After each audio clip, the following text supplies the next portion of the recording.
Hello everyone, in today's video I wanted to go over 10 really amazing features for the PlayStation. So this list will work if you have original PS5 or the PS5 Slim. It doesn't matter, digital or the disc version. So let's start with the first feature, which is the PlayStation Plus. I'm sure. So if you end up scrolling all the way to the left side, this is where you access it. So there's going to be a few different things here. Let's start with the benefits. So you will have all the game catalogs. Some games will be available. And then if we go, you will also be able to do game trials, classics catalogs, cloud streaming. And then there's also Ubisoft, the classic. There's also monthly games that couple different games each single month.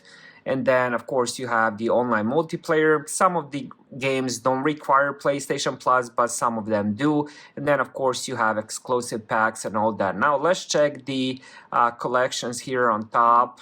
And here is the monthly games. Here's PS5 Essentials, Assassin's Creed. And here is some of the best from PlayStation. And then there's also recently added and all that, classics, catalogs, remasters, and all that. Let's check that out as well.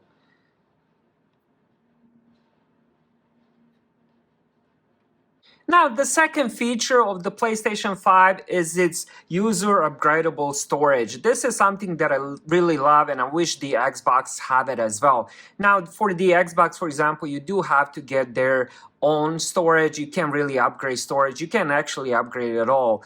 For the PlayStation 5, there's so many different things you can do with the storage, but I believe the best one is you can open it up. You can end up popping this side of the PlayStation 5, and then there's a M2 slot where you can add your own storage. That's definitely something I plan on doing in the future, probably even this week or the next one. I do already have the SSD drive that I plan on putting aside. I'm gonna go with the 1 terabyte, so that's definitely what I'm gonna do. It's very easy to do. I actually ended up helping my friend do it.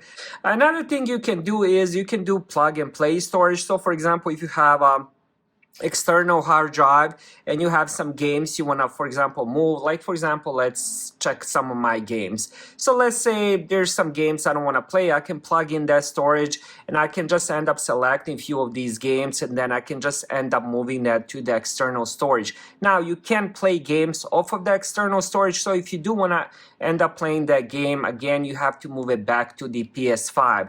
I think the best option honestly would be to install the hard drive inside the PS5. That way you can play it off their hard drive as well.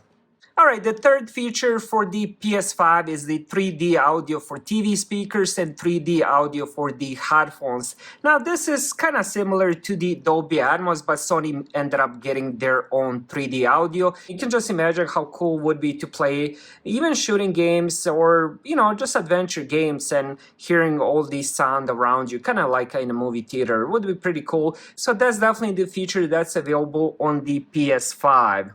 Now, the next feature is the remote play. Now, Xbox has something similar, but that's only available for the Xbox Cloud Gaming. Now, what this does is it lets you play PS5 games on your PS4, on your PC. You can even do it on the tablet, I believe, Mac computers, iPhones, and all the other devices pretty much. So this will be basically the way it works is if your PS5 is on the same network, you can go on your computer, you can go on the iPad and just end up playing the PS5 games.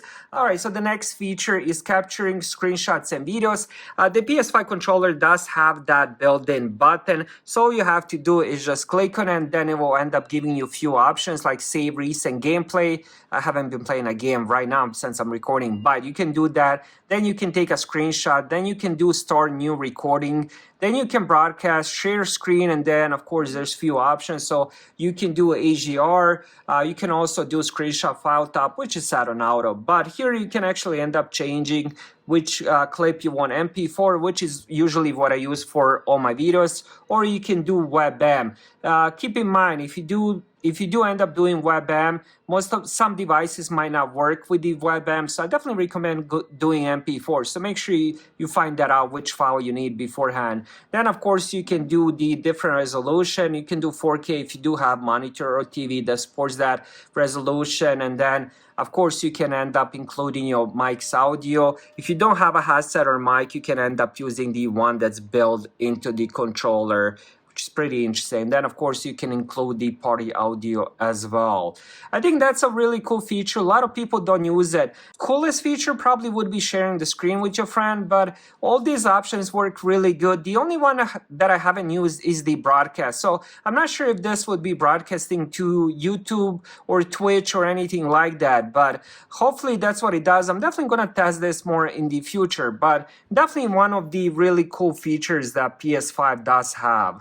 Now, another cool thing that the PS5 does, it actually tells you how many hours you ended up spending on the game, which is pretty interesting. So how to access this is to go to your avatar, and then you're gonna go to the profile, and then you're gonna go to the games. So here is where you can see how many hours I ended up playing on each game. So Star Wars Jedi Survivor, I spent 23 hours. PS5 Last of Us, I ended up spending 23 hours. I actually ended up beating that game. Resident Evil 4, again, ended up beating that game 21 hours. And again, here you can actually see the trophies as well. Now, next feature is using game presets to set difficulty and more. Game presets is a handy feature that Sony added to the PS5, so you don't have to change the same old settings time and time again in supported titles. So the way we're gonna access this is we're gonna go top, we're gonna hit settings. All right, so we're gonna scroll down to the save data in game app settings. We're gonna click on that.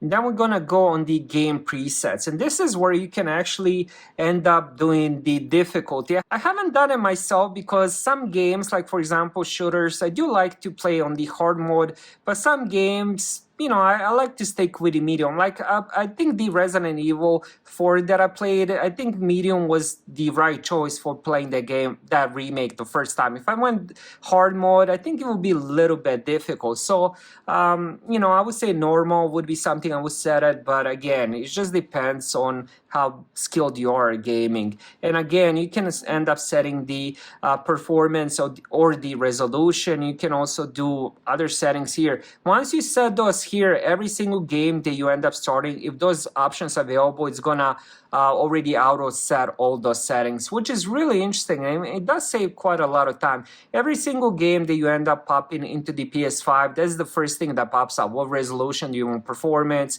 difficulty, and all those settings. So you can definitely end up skipping few of those steps. Now, the next feature I can't show you because I'm using my phone to record, but it is PS5 app. On that app, you can definitely end up downloading games to your PS5. You can end up getting new games. You can end up doing quite a lot of stuff, changing the... you can also manage the console storage. So if you want to end up deleting some games, you can do that. Definitely recommend getting the app if you do end up having the PS5. Now, the next feature is customizing the control center. So the way you do this is you press the PS5 button on your controller, this thing will open up. And then if here we do have a few options, like for example, home, switcher, notifications, game base, music, downloads, sound, mic, accessories, my profile, then we have the power. But if you end up pressing this button, you can actually end up customizing this. So if you don't want some apps there, like some of those options, you can definitely end up switching them back and forth. So for example, let's say this one, I can move it down. Or for example, if I want to do network or broadcast, I can move it up. You get the point. Now, the last feature I wanted to talk about is the share play. Now, both people do have to have PlayStation Plus subscription, and you do need to have good internet connection. So the way this works is, let's say, for example, I want my friend to end up playing this game. He can end up playing as me for up to 60 minutes. Now, when those 60 minutes are over, he can start another session, but each session ends up lasting 60 minutes. For some people, it might be way more useful than, for example, me, but that feature is there, so don't forget about that feature if you do end up getting PS5. And let's say, for example, you have a friend, he ends up getting a game you might want to play, you can ask him to do a share play. You can end up playing it for 60 minutes, 1 hour, 2 hours, 3 hours, you get the point. But testing the game, you seeing it if you like it. If you do end up liking the game, you can definitely end up getting it for yourself. Think of it as kind of like a cloud demo mode where, you know, it lets you play 60 minutes. But again, once those 60 minutes are over, you can end up playing again. So those are top 10 features for the PS5. Thank you guys for watching. Have a great day.